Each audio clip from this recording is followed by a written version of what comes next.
Bienvenidos, hoy vamos a hablar sobre la elongación muscular.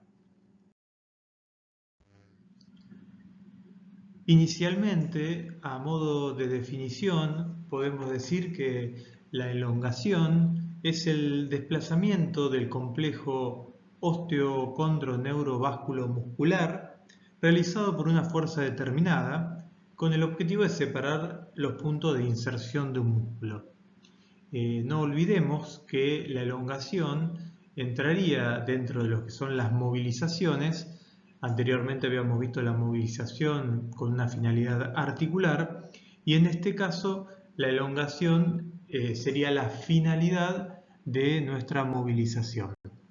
Y también en relación a la fuerza determinada para producirla, tenemos que seguir teniendo en cuenta los factores de von Baer, ¿sí?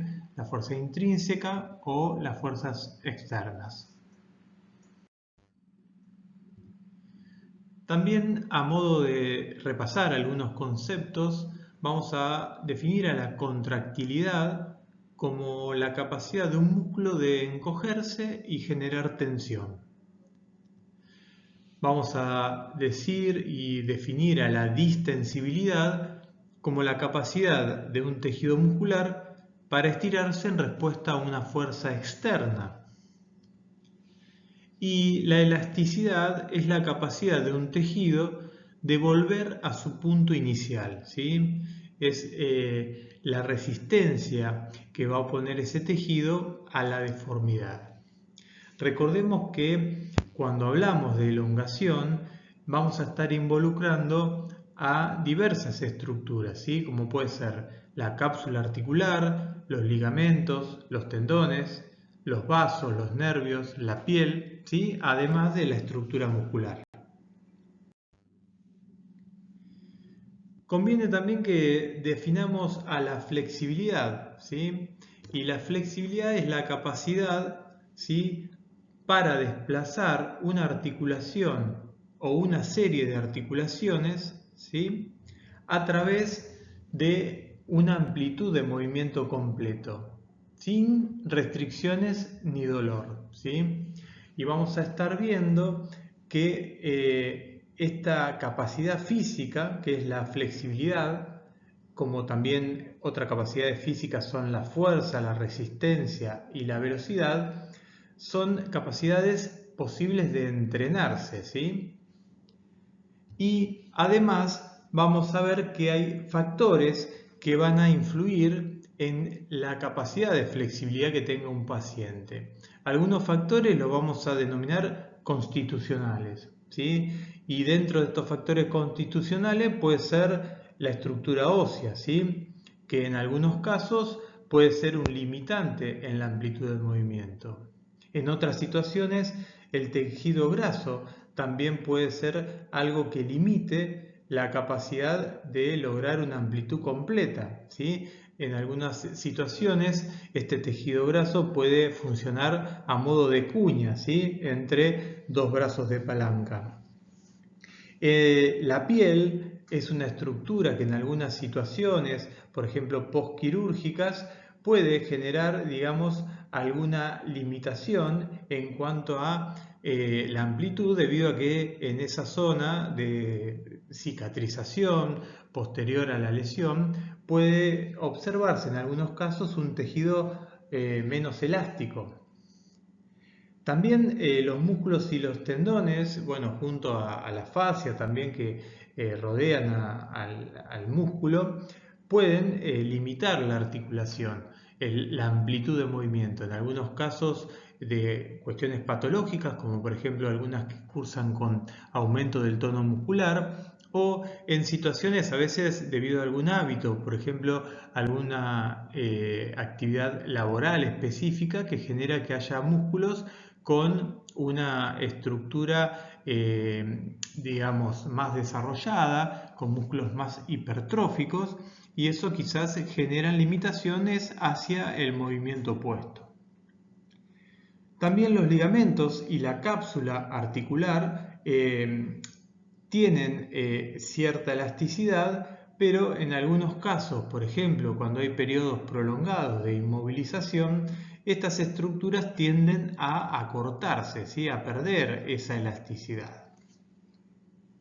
Por otro lado, nos podemos encontrar con algunos factores externos que también pueden condicionar un poco esta flexibilidad. Y dentro de esos factores externos puede ser, por ejemplo, alguna situación, por ejemplo, a nivel ambiental, ¿sí? En lugares donde las temperaturas son habitualmente más bajas, hay tendencia a que el tejido sea menos flexible, ¿sí? Como así también en distintos momentos del día, quizás en una misma persona, al levantarse, digamos, la flexibilidad es distinta a la misma actividad que uno trate de generar en movimiento a nivel de una articulación luego de que estuvo todo el día con alguna actividad específica, más demandante. Vamos a repasar cuáles son las estructuras que van a estar involucradas durante los estiramientos miostendinosos. Vamos a estar hablando de lo que es el músculo estriado esquelético. Obviamente este músculo esquelético va a estar constituido por unidades que son las fibras musculares. Y dentro de estas fibras vamos a ver que se van a estar disponiendo de manera de formar fascículos que van a ser de diversos tamaños y también con distintos patrones dentro del músculo. Vamos a encontrar también un tejido conectivo que va a llenar estos espacios que existen entre las fibras musculares dentro de un fascículo y ahí vamos a denominarlo endomisio. A su vez, cada fascículo está rodeado por una vaina de tejido conectivo más fuerte, que es el perimisio, y alrededor del todo el músculo vamos a encontrar el tejido conectivo más robusto, que es el epimisio. Cada fibra vamos a ver que es alargada y que puede tener incluso en los músculos largos una longitud de aproximadamente 30 centímetros. Si hacemos una mirada mucho más minuciosa de lo que es la estructura del músculo esquelético, vamos a ver que vamos a encontrar miofibrillas, ¿sí? Que son finos miofilamentos que se van a disponer de manera longitudinal, van a estar divididos de manera transversal por lo que son las bandas zetas, y en esos espacios que se van a repetir de manera seriada vamos a encontrar los denominados sarcómeros. Dentro de estos miofilamentos vamos a poder distinguir unos que son más finos y vamos a llamar actina y otros que son más gruesos y lo vamos a llamar miosina, ¿sí? Cada filamento de miosina va a tener una cola y una cabeza. Los filamentos de actina presentan otras proteínas que son la tropomiosina B y la troponina. La tropomiosina B y la troponina ejercen un efecto regulador sobre la contracción muscular. Cuando el músculo se encuentra en reposo, la tropomiosina B evita que las cabezas de la miosina se unan a la actina. Pero los iones de calcio liberados poco antes de que se produzca una contracción dan lugar a que la troponina desaloje a la tropomiosina B de la actina y de esta manera permite la unión de la miosina. La forma en que las fibras musculares transmiten la fuerza generada depende de la interacción de estas con el tejido conectivo circundante, ¿sí? En este sentido vamos a ver que son muy importantes las uniones miotendinosas, que es el lugar donde las diferentes estructuras que rodean al músculo, como habíamos mencionado, la estructura de tejido conectivo, el endomisio, el perimisio y el epimisio, se van a unir formando una estructura de mayor densidad que es el tendón. El crecimiento muscular también es importante y vamos a ver que el estímulo para el crecimiento longitudinal del músculo es el estiramiento. Por eso la importancia de conocer estas estructuras y de darle un lugar de preferencia a la elongación en cuanto a las estrategias, a veces terapéuticas, en determinadas patologías musculares. El músculo habitualmente crece en esa unión miotendinosa. La longitud de la fibra muscular está determinada por el número de sarcómeros y los músculos vamos a ver que crecen en proporción con el crecimiento óseo. Esto significa que un músculo duplica su longitud entre el nacimiento y los 4 años de edad y la longitud vuelve a duplicarse entre los 4 años y la adultez. Este dato es muy relevante, ya que en algunos pacientes, por ejemplo con alguna enfermedad neurológica en la primera infancia y que presenten espasticidad, vamos a ver que los músculos con espasticidad no acompañan el crecimiento óseo, con lo cual la longitud va a ir siendo menor. Y esa longitud menor lo que va a generar es contracturas, que bueno, si uno no actúa, pasan de ser contracturas dinámicas a contracturas fijas que empiezan a generar también deformidades a nivel de los músculos esqueléticos. Como decíamos, los músculos cuando tienen espasticidad crecen a la mitad de velocidad que el músculo normal. Otro dato muy importante a considerar durante la elongación va a ser la forma que tienen los músculos. Y ahí vamos a repasar lo que ustedes ya vieron en anatomía y vamos a ver cuál es la orientación de las miofibrillas en relación al eje en el cual el músculo va a generar la tracción. Entonces, podemos hablar que hay músculos en donde los fascículos son paralelos y ahí los músculos pueden ser acintados, como sería el caso del sartorio, fusiformes, como el bíceps braquial, o cuadriláteros, como el tiroideo, por ejemplo. En otros casos, los fascículos tienen una disposición oblicua, ¿sí? Y ahí los músculos pueden ser triangulares, como el temporal, o peniformes, ¿sí? Y en este último caso, a su vez se pueden clasificar, por ejemplo, en bipeniforme, como sería el recto anterior del muslo, ¿sí? En otros casos, la organización de estos fascículos va a ser en espiral, como sería el ejemplo de un trapecio o un pectoral mayor. Y la importancia de que tengamos en cuenta la dirección de las fibras en relación al eje va a residir en tanto la fuerza útil que ejerce cada fibra muscular, como así también el estiramiento que puede sufrir durante una elongación. Esa tasa de estiramiento, podríamos llamar de esa manera, va a depender del ángulo, ¿sí?, que dichas fibras formen con el eje de tracción del músculo. ¿Sí? Muchas veces en la práctica vemos que la pérdida de fuerza provoca a veces la oblicuidad de las fibras en relación a ese eje de tracción y que muchas veces eso se va contrarrestando con un aumento en el número de fibras de ese músculo. En cuanto a los límites de la extensibilidad de la fibra muscular, está determinada por la capacidad de estiramiento del sarcómero. Un sarcómero de longitud de 2.3 micras puede llegar a alcanzar una longitud de 3.5 micras, lo que supone un aumento de 1.2 micras, que sería un 52% de su longitud en reposo. Un aumento de 1.6 micras se considera el punto de rotura de esa fibra muscular. El sarcómero presenta una proteína muy importante que une la línea Z con la miosina. Esta proteína se llama titina o conectina y es la principal generadora de tensión pasiva al estirar el sarcómero. Ahí vemos un poco el gráfico donde se observa la estructura, ¿sí?, de estos filamentos y cómo se va a acoplar la conectina, ¿sí?, a la línea Z.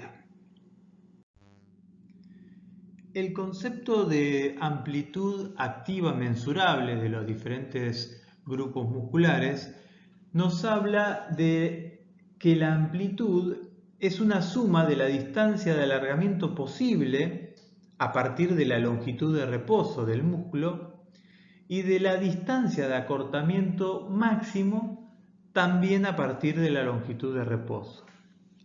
Y ahí podemos ver diferentes situaciones, por ejemplo los músculos fusiformes pueden conseguir el valor del 90% de amplitud activa.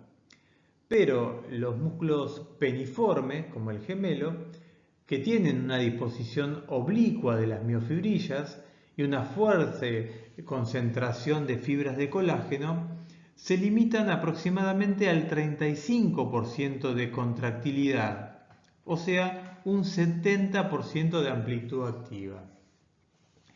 El músculo, por ejemplo, postural, como mencionamos al tríceps sural, no se deja estirar tan fácilmente, pero es muy resistente. En cambio, un músculo fusiforme desarrolla, digamos, una capacidad de deformación y una amplitud activa mucho mayor. Este concepto es importante tenerlo en cuenta al realizar un abordaje debido a una contractura o alguna alteración a nivel de determinado grupo muscular que, debido a qué tipo de músculo es y cuál es su función y su actividad predominante, vamos a tener mayor o menor amplitud activa para poder trabajar. La estructura conectiva es muy importante en todo lo que tiene que ver a veces con algunas limitaciones en los rangos de movilidad y, como mencionamos, forma parte de la estructura miotendinosa. Existen dos tipos de tejidos conectivos que vamos a ver cómo pueden afectar esa amplitud de movimiento. Por un lado tenemos el tejido conectivo fibroso y por otro lado el tejido conectivo elástico. El tejido conectivo fibroso está constituido por fibras colágenas de gran resistencia que prácticamente son inextensibles, como podrían ser las aponeurosis, las fascias, los ligamentos, los tendones. Y vamos a ver que el colágeno es la molécula más abundante que estructura y da forma a estos tejidos conectivos a nivel periarticular y a nivel muscular, con una característica y una naturaleza mucho más fibrosa. Las estructuras conectivas, vamos a ver que están compuestas, ese tejido conectivo, por células, los fibroblastos, los macrófagos, las células cebadas, plasmáticas y una matriz extracelular.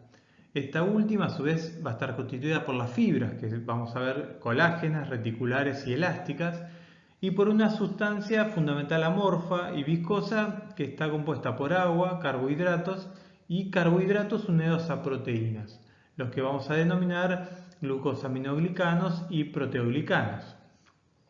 Y vamos a, de esta manera, poder clasificar a ese tejido conectivo no especializado en regular, y ahí vamos a agrupar a la fascia, la aponeurosis, los ligamentos y tendones, y al tejido conectivo no especializado y regular, el más denso, que va a componer las vainas de músculos, nervios y arterias, el laxo, que es el tejido celular subcutáneo, y el adiposo.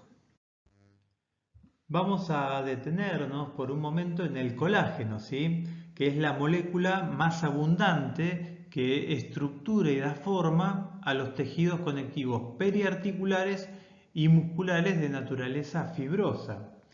La mínima expresión del colágeno es la estructura de tropocolágeno, ¿sí? Estas moléculas van a estar dispuestas en hileras paralelas y cada una se va a hallar desfasada con respecto a la vecina, ¿sí?, alrededor más o menos de una cuarta parte. Estas moléculas de tropocolágeno se agrupan primero en manojos para construir unas microfibrillas, luego, digamos, en una fibrilla y finalmente en un fascículo de colágeno, ¿sí? Adoptando inicialmente una forma ondeada, como se ve en la figura y en la parte superior, y luego cuando están sometidas a una fuerza externa de tensión y se produce un estiramiento de la estructura colágena, adopta una forma más rectilínea. La diferencia en la longitud de la fibra estaría más que nada no tanto en una deformación muy importante de la estructura, sino un cambio en su disposición, de estar dispuesta de forma ondeada en reposo al disponerse de manera rectilínea, longitudinal a la tensión externa. El tendón está constituido en un 80% por las fibras de colágeno tipo 1. También está compuesto por agua, aproximadamente un 70% de su peso. La elastina, que es un porcentaje muy bajo del 3%, y los proteoglicanos también en aproximadamente un 1%. Este tendón tiene una baja tasa metabólica, lo que genera una baja capacidad de cicatrización de este tejido, ¿sí? También podemos ver o haber leído que la deformación que puede sufrir esta estructura es hasta el 4% de su longitud. Todo esto manteniendo un comportamiento elástico. Después de este punto, presenta una conducta plástica hasta aproximadamente el 10% del estiramiento, donde se encontraría su punto de rotura. En cuanto a las propiedades biomecánicas de los materiales viscoelásticos, podemos mencionar la tasa de estiramiento. Y esto habla de que cuando se estira cíclicamente, con tiempos de reposo que son insuficientes para la recuperación, va disminuyendo la capacidad de la estructura para soportar tensión. Esto es muy importante que lo tengamos en cuenta en la dosificación de nuestras maniobras de elongación. Por otro lado, el concepto de creep dice que si se aplica una fuerza de manera constante, la longitud del tejido aumenta con el tiempo. ¿Sí? Esto también es algo a tener en cuenta si uno realiza una maniobra de elongación. Esa fuerza tiene que ser constante y vamos a ver que también tiene que ser sostenida en el tiempo para que realmente se produzcan cambios en la longitud del tejido. El concepto de relajación postestrés habla de que cuando se somete a una tensión constante y se lo mantiene al músculo en una longitud también constante, la tensión dentro del tejido va a disminuir con el tiempo. Otra vez la variable tiempo como importante en el logro de una ganancia en la longitud del tejido. Y el concepto de histéresis tiene que ver con la curva de tensión-deformación, ¿sí? Vamos a ver que luego de que se produce una tensión y se logra la deformación del tejido, ¿sí? A la vuelta a su posición inicial va a haber un desplazamiento de la curva hacia la derecha en relación a que hay mayor deformidad de la estructura. Bien, vamos a ver que en los estiramientos vamos a estar involucrando lo que es la estructura miotendinosa o articular. A nivel de la articulación sabemos que está compuesta por una capa de tejido fibroso, ¿sí?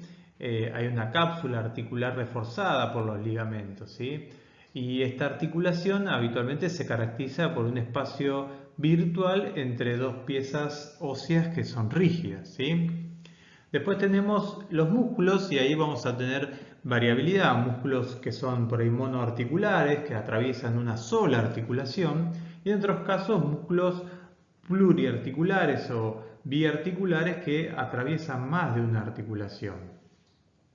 Y tenemos que ver, por un lado, cuando hablamos de estiramiento articular, para este caso vamos a ver que se debería colocar la articulación en una posición extrema con el objetivo de poder solicitar en tensión a los elementos cápsulo-ligamentosos.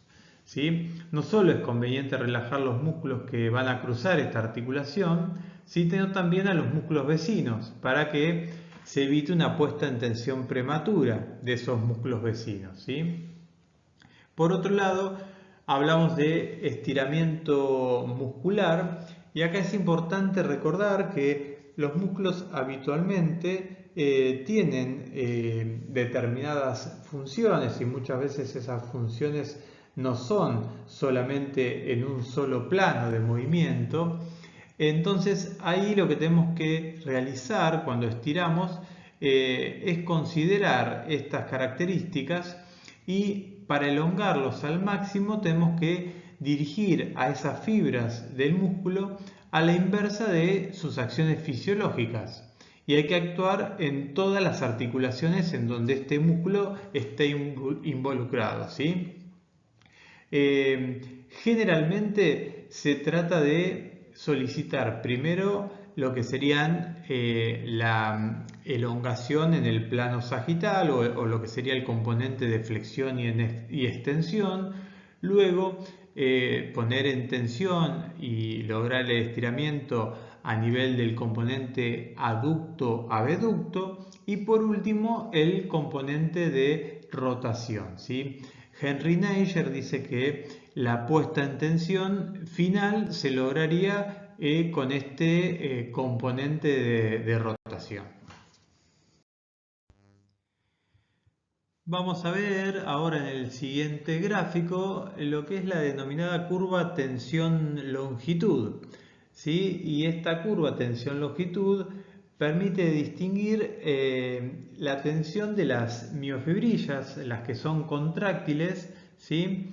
Que vamos a llamar tensión activa, y la capa de aponeurosis que va a constituir una protección contra esta desimbricación actina-miosina. La tensión disponible o que se puede lograr en las fibras contráctiles alcanza su pico alrededor de la posición de reposo articular. En cambio, lo que sería la tensión en las fibras de colágeno aparece en posición intermedia y aumenta sin cesar hasta que la extensión del rango de movimiento sea completo. Y siguiendo con el concepto anterior, podemos ver la tensión diferencial que va a haber según el tipo de músculo. Y ahí nos vamos a encontrar que los músculos piriformes y que son más fibrosos van a desarrollar una tensión pasiva importante, visiblemente distinta a la longitud-tensión de un músculo fusiforme, que como habíamos dicho tenía más proporción de fibras contráctiles. Cuando uno estira un músculo muy fibroso, la sensación de rigidez, de tensión y en algún caso de dolor puede ser mucho más pronunciado, ¿sí? En los casos de los músculos, por ejemplo, gemelos peniformes, la amplitud articular que vamos a obtener es poco importante. Y por el contrario, si vemos la tensión que puede generar de deformación un músculo fusiforme, como es bastante pobre, como habíamos mencionado, en tejido conjuntivo y rico en miofibrillas, se va a dejar estirar, digamos, con un mínimo de esfuerzo, como puede ser el caso del bíceps braquial.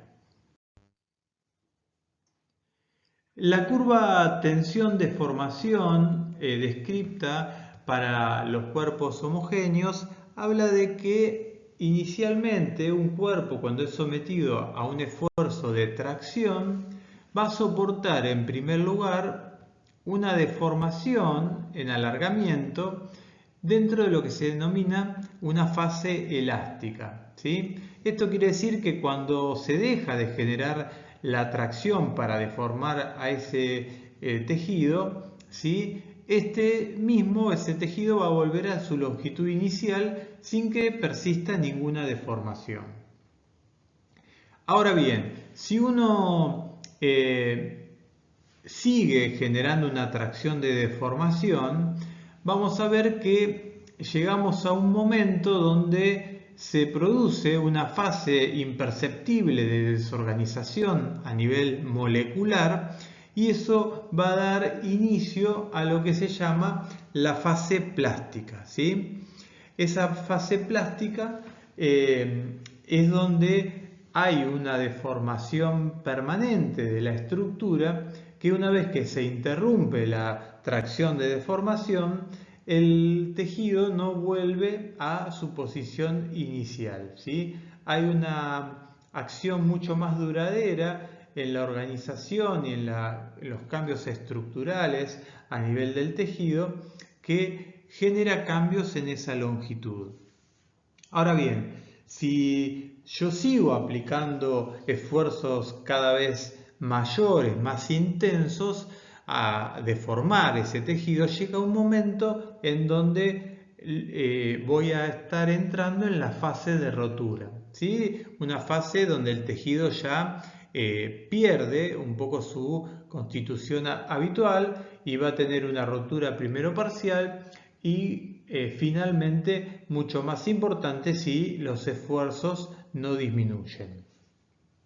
Esta descripción de la curva tensión-deformación está marcado para lo que son cuerpos homogéneos y como venimos diciendo, a nivel de la estructura miotendinosa es un cuerpo, una estructura viscoelástica, con lo cual el comportamiento que vamos a tener en ese músculo durante la elongación va a tener algún tipo de línea de respuesta similar a la que estamos viendo en el gráfico, pero no completamente igual. Vamos a ver que hay variables que van a modificar un poco algunas características en cuanto al comportamiento de la fibra. Ahora mencionamos la ley de Schultz-Arnold o denominada ley del umbral, que menciona que cada persona tiene distintos niveles de excitación ante un estímulo y para que se produzca la adaptación, ese estímulo debe poseer una determinada intensidad. Esa intensidad va a ser en función de la capacidad de tolerancia y la reacción del organismo.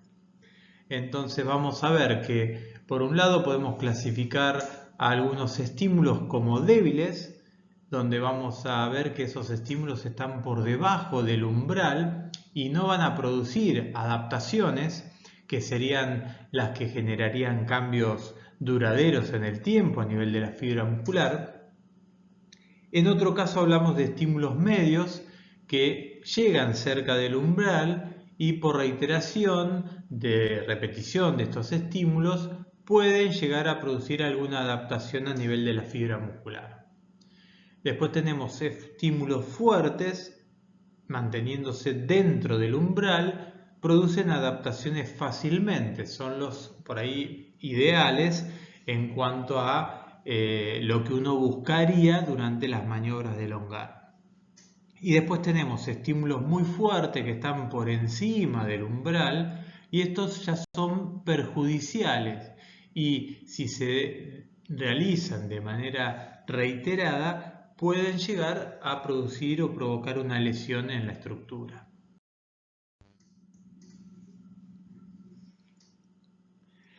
Vamos a ver que dentro de las características para provocar estiramientos en el músculo tenemos distintas modalidades.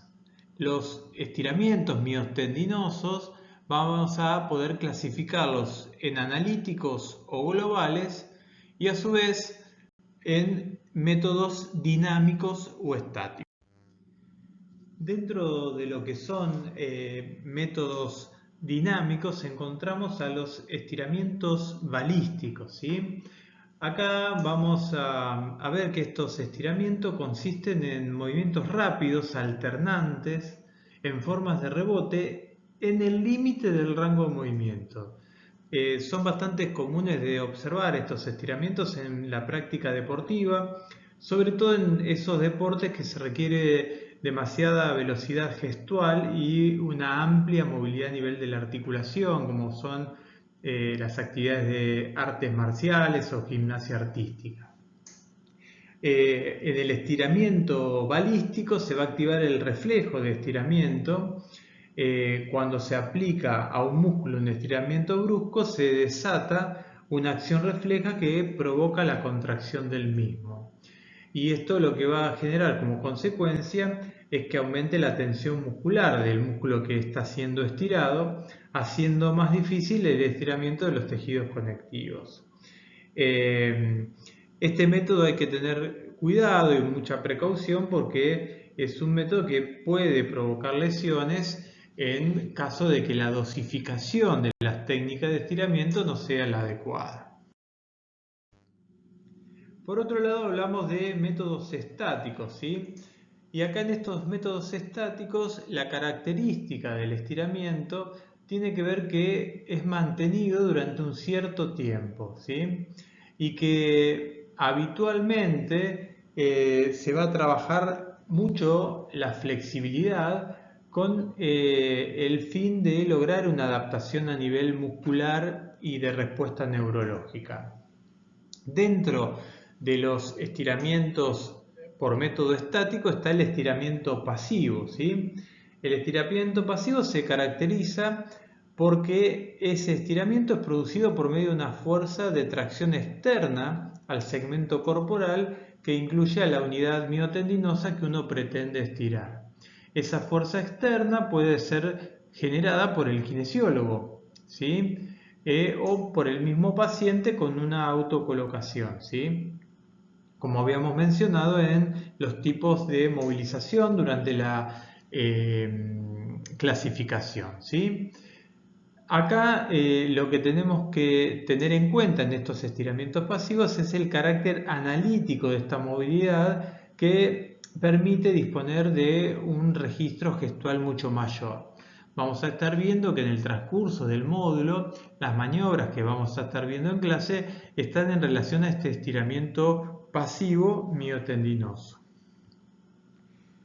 Por otro lado, también está descrito lo que son estiramientos activos y en este caso vamos a ver que el estiramiento se produce por una fuerza de tracción, pero el origen principal se va a situar en el segmento corporal que incluye a la unidad que se pretende estirar, ¿sí? Este estiramiento activo generalmente tiene que ver con la contracción o la activación del músculo antagonista al que quiero elongar. Y dentro de estas hay distintas variantes: contracción del antagonista, contracción, relajación, que son maniobras y técnicas que van a desarrollar más en profundidad el año próximo en técnicas 2 con lo que sería el método de Kabat, ¿sí? Y lo que me interesa mencionar es los que son estiramientos activos, pero que se denominan en tensión activa, ¿sí? Estos estiramientos tienen como objetivo localizar esa fuerza de deformación sobre las estructuras tendinosas, ¿sí? Y para ello utiliza una combinación entre lo que sería la modalidad pasiva y la contracción de la unidad miotendinosa que está implicada durante el estiramiento. Va a haber una fuerza externa, ¿sí? Se va a colocar al músculo en una posición de longitud media y a continuación el individuo va a realizar una potente contracción del músculo que uno tiene como intención poder elongar, ¿sí? Es decir, si yo quiero elongar el bíceps a nivel tendinoso, le voy a pedir al paciente que en posición media entre el rango de flexión y extensión coloque a la articulación del codo, el paciente realice una potente contracción del músculo bíceps, que sería el músculo antagonista, sin que se modifique la posición, es decir, como si fuera una fuerza isométrica. De esta manera, la contracción muscular va a tender a estirar el tendón traccionando sobre uno de los extremos. Vamos a ver más adelante cuando expliquemos el modelo mecánico de Hill. Y el otro segmento queda fijo por la fuerza externa de tracción que se ejerce sobre el segmento corporal. Esto es importante considerarlo porque en determinadas patologías yo voy a ver que quizás voy a querer localizar la fuerza de deformación durante la elongación sobre el componente contráctil y en algunos casos, en algunas patologías, el efecto que voy a buscar con la elongación es lograr más estiramiento a nivel más de las estructuras tendinosas, y en esos casos es muy interesante esta técnica en tensión activa. Ahora vamos a detenernos en el modelo mecánico propuesto por Hill en 1938. Este autor divide el músculo en un componente contráctil, que sería el que aparece en el gráfico con CC en color más rosa. Ahí ese componente contráctil está formado por las fibras de actina y miosina. Después habla de un componente de tejido conectivo que se va a disponer en forma paralela, que es el componente elástico en paralelo, que está dispuesto en el gráfico de color negro. Y por último, un tejido conectivo elástico en serie, ¿sí? Que es las fibras ahí blancas que aparecen en el gráfico, que esto va a estar formado por los tendones, las bandas Z, ¿sí? Este comportamiento que tiene el músculo, como habíamos dicho, es un comportamiento viscoelástico, ¿sí? Y ahí vamos a ver que el componente contráctil es el que tiene una reserva de extensibilidad más importante, ¿sí? El componente menos extensible es el componente en serie, y por punto medio el componente en paralelo, que está compuesto por capas conjuntivas, va a tener mayor extensibilidad que el tendón, pero menos que el tejido muscular contráctil. Esto es muy importante tener en cuenta para entender durante el estiramiento que realicemos sobre la estructura miotendinosa qué estructura o qué parte de la estructura es la que más se va a poder deformar. Y como vemos un poco en el gráfico, es el componente central contráctil. Lo sigue el componente en paralelo y por último el componente en serie. Ahora bien, lo que vamos a ver es que el componente en paralelo está formado, digamos, por lo que es tejido conjuntivo, ¿sí? Fibras de colágeno que van a estar organizadas arquitectónicamente como en una forma de red mallada. Y se dice que cuando estas estructuras están sometidas a una fuerza de tracción para deformarlas, estas fibras de colágeno, que son poco extensibles, en realidad lo que hacen es cambiar un poco su forma geométrica inicial en malla a una forma cuadrada, de una forma cuadrada a una forma de rombo. Esa forma de rombo es el cambio en la estructura al tejido estar sometido a una tensión, ¿sí? Entonces, como habíamos estado mencionando también en la parte de tensión del tendón, habíamos dicho que este tejido, digamos, es poco deformable. Y esto es lo que sucede también en estas fascias y estas aponeas. Teniendo en cuenta algunos de los efectos fisiológicos que podemos lograr con la elongación, podemos mencionar algunos que puede tener sobre el músculo esquelético. Podemos decir que la elongación va a producir una disminución del tono muscular, ¿sí? Al generar una fuerza de deformación, se genera una tensión en el tejido y esto estimula al órgano tendinoso de Golgi, con lo cual se activa el reflejo miotático inverso, inhibiendo lo que son las alfa-motoneuronas correspondientes al músculo que se está elongando. Esto obviamente permite una descontracción muscular y teniendo en cuenta las propiedades viscoelásticas de este músculo, se logra un estiramiento con el consiguiente aumento de la longitud, ¿sí? Esto tiene que ver con la mejora que se puede producir en la relación entre los filamentos de actina y miosina dentro del sarcómero, restituyendo un poco su longitud, ¿sí? Vamos a ver que también dentro de algunos de los efectos que podemos tener sobre las estructuras musculares, también se genera cambios a nivel circulatorio dentro del músculo, ¿sí? Cada vez que se pone en tensión determinado grupo muscular, hay como una especie, podríamos llamar, de aplastamiento miotendinoso que va a evacuar los líquidos de su interior.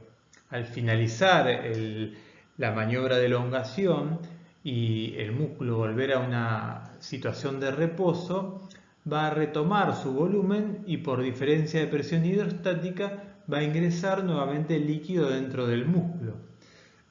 Lo que podemos concluir es que la elongación genera un efecto bomba en el músculo en el cual por un lado va a ayudar a sacar el ácido láctico y los desechos metabólicos y por el otro lado va a permitirle al músculo incorporar nuevos nutrientes y oxígeno.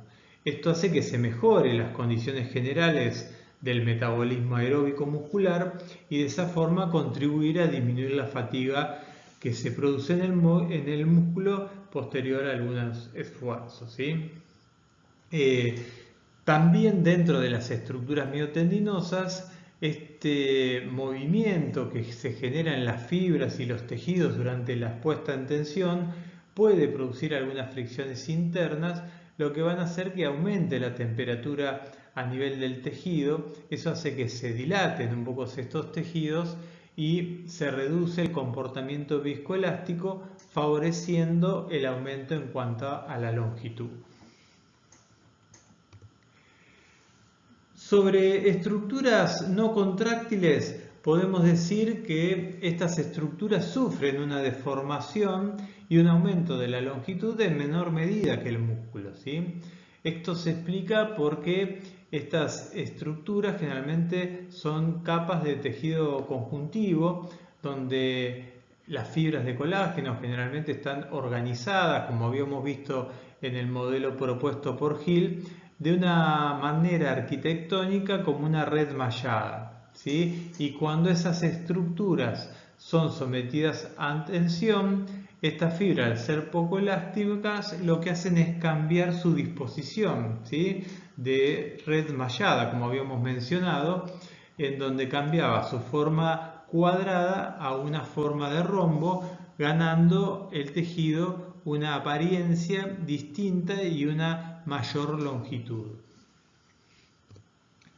A nivel del sistema circulatorio, como mencionamos anteriormente, el efecto bomba que se produce luego de la puesta en tensión y la relajación dentro del músculo ayuda a aumentar el retorno venoso, ¿sí?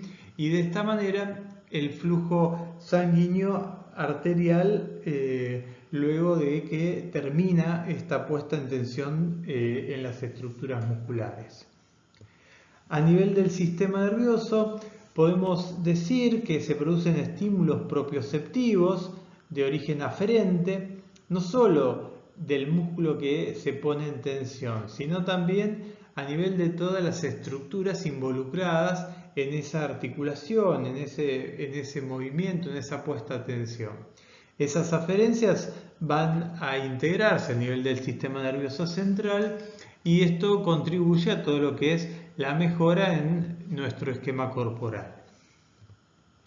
También podemos tener efecto a nivel de las articulaciones y ahí vamos a ver que este aumento en el rango articular luego de la elongación tiene que ver por un lado que los tejidos periarticulares van a tener una mejor organización interna en sus estructuras, lo que van a generar una mayor amplitud posterior al estiramiento, ¿sí? Y una mejor tolerancia, digamos, a generar movimientos más amplios dentro de la articulación. En relación a en qué casos estaría indicada la elongación, podemos mencionar algunas situaciones puntuales en pacientes que presenten una contractura muscular. Esto, bueno, ya lo estuvimos mencionando en relación a los efectos que produce la elongación, en relación a disminuir la tensión en ese músculo. También en los pacientes que tienen algún calambre, y también la explicación y la fundamentación está en relación a lo que hablamos de los cambios a nivel de las fibras musculares y también las mejoras en lo que serían aspectos de circulación y cambios en el metabolismo de ese músculo. Por otro lado, en músculos que también estén hipertróficos, para lograr un mejor balance y una mejor organización del tejido, para que no condicione la amplitud de movimiento. En casos donde se produce una fibrosis intra e intermuscular, para justamente evitar que esta fibrosis altere el funcionamiento normal del músculo, y sobre todo cuando este músculo es sometido a demandas más importantes, por ejemplo en una actividad deportiva, que ese músculo tenga una posibilidad de contracción sincrónica y no que haya diferencias entre diferentes fascículos, que puede hacer que se realice o que sea tan frecuente las sobrecargas musculares y la posibilidad de, si ese esfuerzo se sostiene en el tiempo, que se produzca alguna lesión del músculo. También es muy importante la elongación cuando se generan cicatrices luego de una lesión muscular, porque la tensión, como habíamos dicho, ayuda a organizar un poco las fibras de colágeno y de esta manera acompañar un poco más a las fibras musculares en cuanto a su disposición. También en situaciones donde hay retracciones miotendinosas o en lo que se denomina síndrome de inmovilismo, en personas que están por ahí mucho tiempo en una determinada posición, y dado ese desbalance entre grupos agonistas y antagonistas por unas posturas permanentes, si uno no realiza frecuentemente técnicas de elongación, esos desequilibrios van tendiendo a generar posiciones y contracturas que se van sosteniendo en el tiempo, incluso pueden producir o provocar mucho dolor.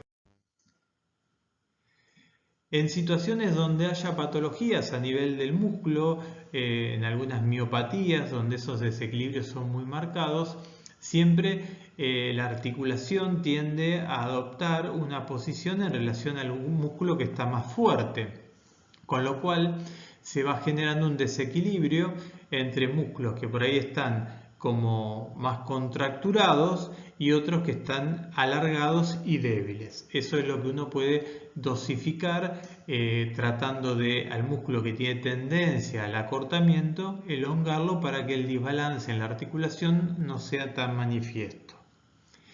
En los pacientes post-desgarro está indicado, pero cuando ese desgarro ya esté en una etapa de organización de la cicatriz, donde ya la fase de lesión se haya reparado y la elongación ayude a todo lo que es la organización de esa cicatrización.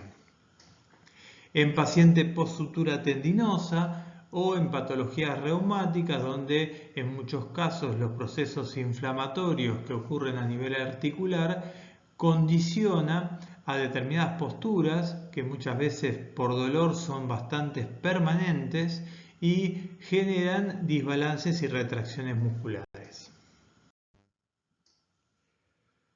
Con relación a algunas contraindicaciones, podemos mencionar pacientes con alguna quemadura importante en el estadio agudo, porque en el estadio posterior, digamos, cuando esa quemadura ya fue resuelta o repitalizó espontáneamente o se colocó algún injerto, ahí siempre las técnicas de elongación son muy importantes para sostener y mantener los logros y evitar los desequilibrios. En músculos que estén débiles, atróficos o hipotróficos, porque como dijimos la elongación disminuye el tono muscular, entonces en estos casos no tendría sentido aplicar algo donde no tenemos resistencia y donde el tejido, digamos, no está con ninguna situación de acortamiento. Lo mismo en músculos hipotónicos o atónicos, donde no hay tono muscular, yo no quiero seguir disminuyéndolo. En pacientes con fragilidad cutánea hay que tener mucho cuidado porque, bueno, en algunas situaciones hay patologías donde las lesiones de la piel se generan de manera espontánea y ante mínimos movimientos. Entonces, si el paciente tiene algún desequilibrio entre agonistas y antagonistas a nivel articular, pero tiene una fragilidad cutánea importante, a veces uno tiene que ver de qué manera y obviamente hacerlo de forma muy gradual, cómo implementar un plan de estiramientos que por un lado ayuden a revertir la situación de desbalance muscular sin que eso genere lesiones a nivel cutáneo. También en injertos recientes, esto bueno, es una contraindicación general, pero bueno, después siempre tiene que ir de la mano de la indicación del cirujano cuando está dada la situación o las condiciones ideales para que el paciente comience su etapa de rehabilitación. En cuadros de tendinitis aguda o de bursitis, cuando hay un proceso inflamatorio, es un poco desaconsejado el hecho de realizar una elongación o un estiramiento porque puede irritar más a esa estructura. Si el paciente sufre una osteoporosis, bueno, hay que ver de qué magnitud y dónde está, si es generalizada y demás, pero bueno, hay que tener mucha precaución por las puestas en tensión que uno puede provocar. Lo mismo, digamos, en pacientes que tienen un derrame articular, cuadros de neuritis, en situaciones donde se le ha colocado una endoprótesis. Esto también quizás es una contraindicación en una etapa inicial, pero después el paciente, digamos, puede recibir alguna de estas técnicas. Eso siempre tener en cuenta la indicación y la orden médica. Obviamente en fracturas que no están consolidadas, ahí uno lo que puede generar es si hay algún desplazamiento de los trazos fractarios, ahí lo que tenemos que evitar justamente es que ese desplazamiento haga que la fijación de esa fractura no sea la correcta. En casos de hiperlaxitud, ahí digamos corremos riesgo de generar mucha tensión sobre las estructuras no contráctiles fundamentalmente y provocar alteraciones a nivel de las estructuras de sostén de la articulación. Y también, como habíamos mencionado, en lo que son desgarros recientes. Esto, bueno, hay diferentes grados y en base a eso los tiempos de cicatrización pueden modificarse, pero se habla más o menos en algunos casos de 7 días para que termine un poco el periodo de cicatrización luego de un desgarro. Entonces, bueno, tendríamos que ver cuándo se produce la lesión y en esas primeras horas evitar todo lo que serían técnicas de elongación.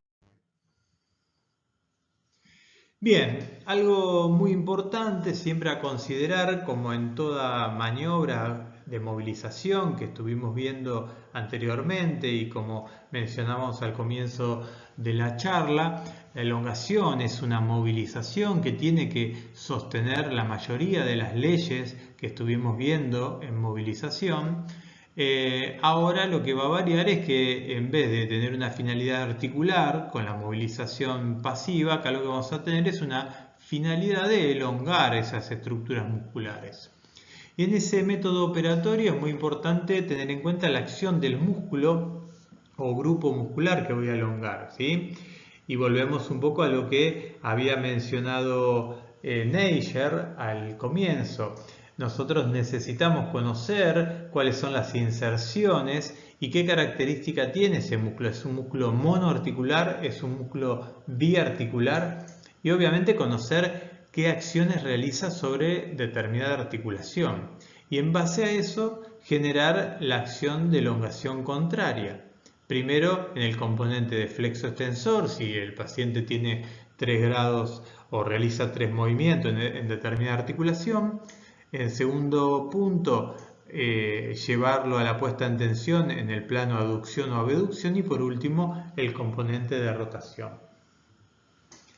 La posición del paciente debe ser la más adecuada según el músculo elongar, y entre eso podemos variar decúbito dorsal, ventral, ¿sí? En algún decúbito lateral o el paciente sentado.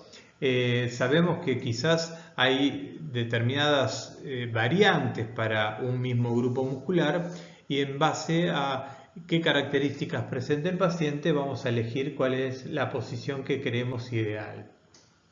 Siempre tratando de que el paciente logre la mayor relajación corporal y mental posible para que los resultados de la técnica de elongación sean las más adecuadas.